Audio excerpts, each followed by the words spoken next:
Brooklyn, King of Brooklyn, who said that he was going to fight a smart fight, box, use his jab, and if he has to step it up, he was going to come forward and let his hands go, and he sure enough did that. I want to introduce Paulie, the King of Brooklyn, back in the picture. Malignaggi. Paulie. I always mess up his name, so don't worry about it. I don't even know what to say. Yo, first I gotta, sorry to cut you off. Gotta give you this. That's our jersey. Yeah!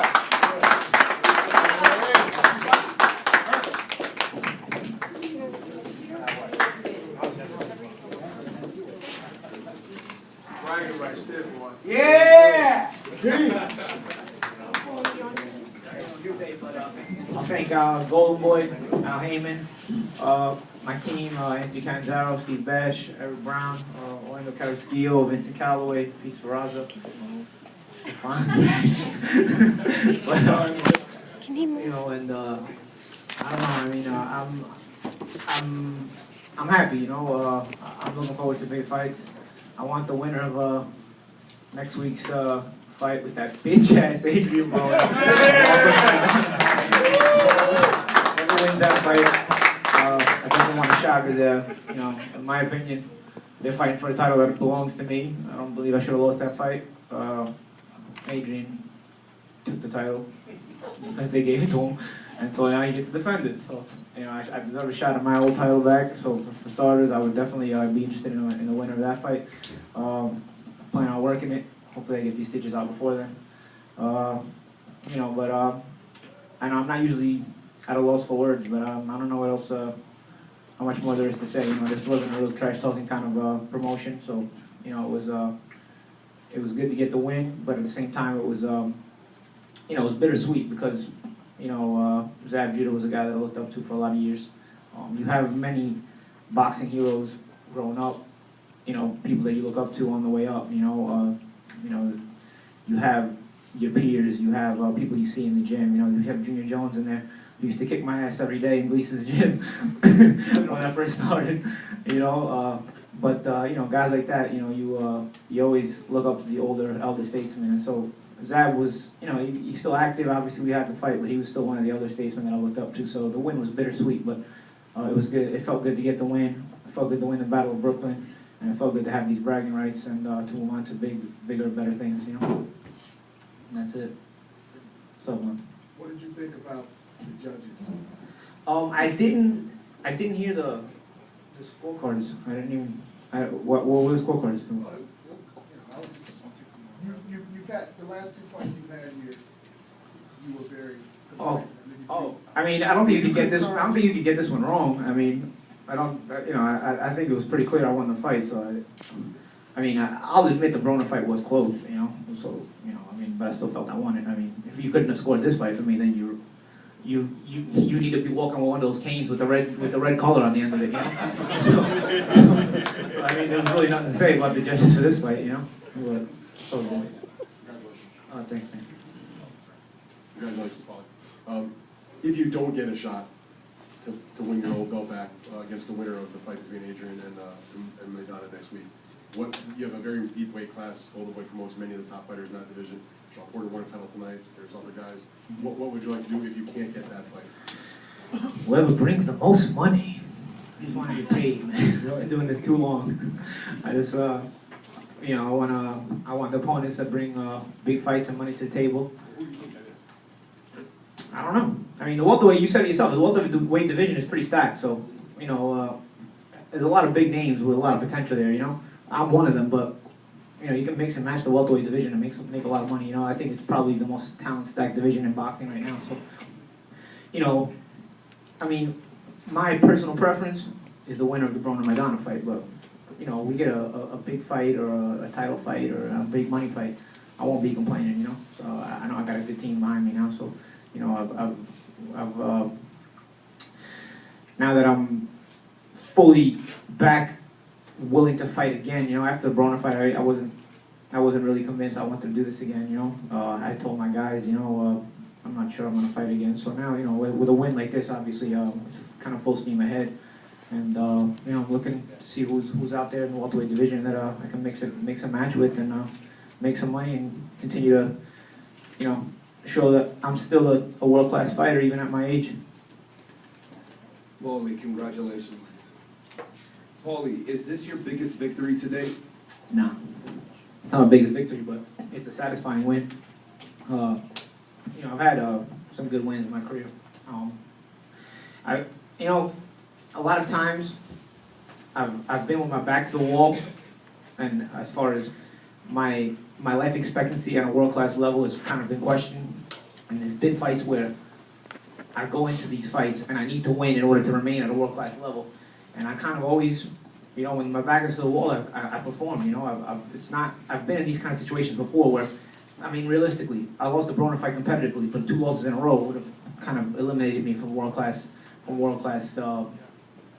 the, you know, the names where people would mention the welterweights on a world-class level, you know? So I kind of had to get this win to maintain that world-class status publicly, in the public opinion at least. I've had wins like this before. I don't know, you know, I end up with my back to the wall where, you know, you're fighting for your life at a high level, and I won, you know? I mean, I remember the Juan Diaz fights, the Zinchenko fight, even the One More Do fight. I mean, I had lost the Cotto the year before. I mean, I was getting another title fight a year later. If I would have lost that title fight, I don't think I would have got another title fight until I was like 30 years old. You know, at that time I was 26, so you know I knew it was a back to the wall kind of fight there too. You know, so you know I kind of relish the pressure. I live for it. You know, I love big fights. You know, it's like I said, the win is bittersweet, but because it was that tonight. But I live for that pressure moment. You know, being a professional athlete and getting to perform on this kind of stage. When the pressure's on you, you know, when you're going to sleep at night and you're thinking about, you know, everything's on the line here, you know, and you got to perform, and then you do it, you know, it feels good. Thank you. Sorry. Congrats, Paulie and Team Malignaggi.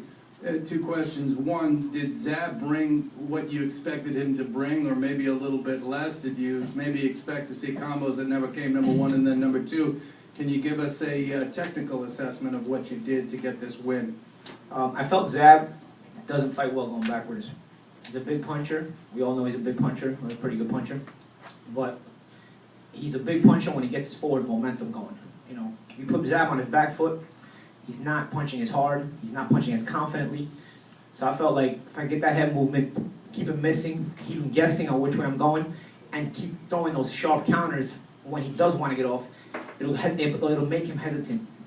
So I got that rhythm going from round 1, and you know, I never looked back. Even in round 12, I knew he was gonna come for the knockout. I said, if I can get on my bike right now, and I can try to survive this and still win the round, but that might put me at risk. It's gonna put him on his front foot, and he's gonna, you know, he may be able to land a lucky shot. So you know, I said, you know what, I'm gonna try to keep backing him up even around 12. I'm gonna hold my ground. I'm confident in my head movement. By that point, I was also confident in the radar I had on his offense, and I kind of stood my ground around 12 too. You know, just to eliminate the possibility of him being able to load up a big shot the way he wanted to. And so, you know, the game plan worked perfectly. We had a great camp. I mean, my trainers, man, you know, they worked my ass off, man. I was out of shape when this camp started. Because like I said, I didn't think I was fighting again. I mean, I was totally out of shape. I mean, I started with, I brought back, yeah, you're right, X. I brought back Orlando Carrasquillo on the pads. He was, I worked with him in the amateurs. And my trainers, Eric Brown, the head trainer, and Vincent Calloway came, conditioning coach, you know, from LA. And you know, we got the ball rolling, and I mean, it was a great camp. I mean, we put in a lot of hard work every day, dedication, and you know, we got the job done. Can you quickly explain how, for someone who doesn't understand, how someone who doesn't have incredible pop can keep someone backing up like you made him back up? How do you do that? You're getting hit with shots you don't see coming. You're getting hit with shots you don't see coming, and they're sharp. You know, you don't.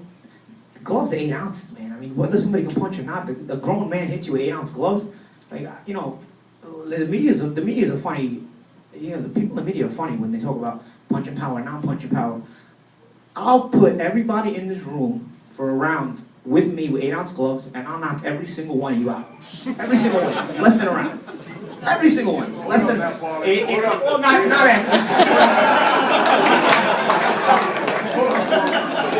Hold up, Paulie. My instincts kicked in.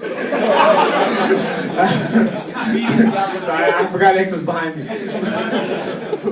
But no, but what I'm basically saying is, 8-ounce gloves hurt, man. The grown man hits you with 8-ounce gloves, that's gonna hurt. So if you don't see those shots coming, the surprise element will make you gun shy. So when I'm sharp, you know, and we executed this game plan perfectly tonight. Sharp, keep him guessing, keep the counters sharp and shoot them. Show him in the counters, even when they weren't landing. As long as he was seeing those counters, that he knew I was live in front of him. It would keep him hesitant, and so it worked. Hey, Paulie, congratulations, man. After the last fight, part of your frustration, which you were vocal about, was the Al Heyman connection to Adrian, and now it seems like you're connected with Al. Can you just talk about how that happened and the process of that? You know, here's the thing. I see, back in the day, you used to always see fighters thanking Don King. And then, you know, when they would win fights, thank Don King. But then they were always talking shit behind his back. I know Al's fighters. You know, I'm friendly with all the fighters, you know, including Al's fighters. Nobody ever complains about being with Al Heyman. They're all happy, publicly and privately. So it was something that, you know, when I had decided after the fight, you know what, I'm done. I just don't need this in my life. I don't want to deal with the frustration. When you get a call with an opportunity to work with a guy like that, you know, can eliminate those headaches and make things happen and get you the big fights. Listen, man, I was frustrated, but it didn't mean I didn't want to fight. I enjoy fighting. You know, I enjoy being a pro athlete. I just get frustrated with the things I don't control. You know what I mean? But if I can eliminate some of the headaches and just focus on my training and have a team around me that takes care of everything else, you know, it makes fighting a little bit more enjoyable. You know, and so it was kind of a no-brainer. You know, I went from not wanting to fight again to okay, let's give it a shot, and here we are. You know, and now with this win tonight, I'm happy I did it. You know, and you know, I got to thank Alan and Sam for that. You know, because if I didn't get that call, I don't think I would have fought here tonight. Paulie, has the build-up for this fight as the King of Brooklyn, has it lived up to that for you? I mean, now that you've gotten the win and you're here at the press conference, does it feel like you're truly the king after beating Zab today? I mean, I guess that's for the fans to decide. I mean, the win was satisfying for sure. Not so much for the King of Brooklyn because, you know, Zab is a guy I have a lot of respect for. But it was just an important win because it was a guy against a guy who was still at a world-class level. And so it kept me relevant at a world-class level and it puts me in position for big fights. You know, when you're fighting at this level, every win is important because it leads to just bigger and better things. So, you know, it's not like I'm a prospect on the way up where you're just going on that climb. Every win at this level is a big deal. So, you know, the win means a lot. You know, the King of Brooklyn is, you know, some bragging rights, but in reality, the actual win of a fight of this magnitude, a nationally televised main event, you know, it can lead to a world title and a lot of other things, you know, so it's important. Excuse me, you know, what Paulie just said, and it's important, I'll say this in front of everybody. Tom Hauser and I was talking, and I said, what do you think about Zab Judah and Paulie? I've seen Paulie come up since he was a kid. I don't want to see him fight anymore. I'm going on a sub in Brooklyn, and I'm going home. My lips to God's ear. Obviously, there's a lot of reporters in here going to say Bernard said, and I'm telling you, and he would tell you, you didn't see Tom Hauser, he's not in here. But to me, watching Paulie, he told you too? Knowing Paulie, from my nephew Demetrius Hopkins era, come out in the Bigs and Things, and his back against the wall, especially with that bitter taste in his mouth. I told Tom, I'm surprised. I said, you going on the sub, you going home? I don't want to see him fight. He missed out. He missed out on a great performance by this man. I just want to get that on record, and I'm glad that you... Yeah, but he'll admit to it too. Okay. No, he did it out of love. Well, it's his loss. Yeah, of course. When I spoke to you before, you know, at the press conference, the final press conference, you said that, you know, I asked you about Zab's southpaw style, and you said you never, what I found intriguing was that you said you never lost against a southpaw, either amateur or professional. Now, there's something you said that you wouldn't even give it away because you was having this fight coming up. So you said that there's something you do against southpaws that makes you successful against them. I adjust my stance a little bit with southpaws. It kind of eliminates their left hand. You know, I stand a little bit more in a straight line as opposed to, like with a right-hander, you're a little bit more squared off. You know, you never totally square up with a left-hander. I try to keep, I'm almost at a straight line. And it actually started happening when I hurt my right hand, I started standing like that even against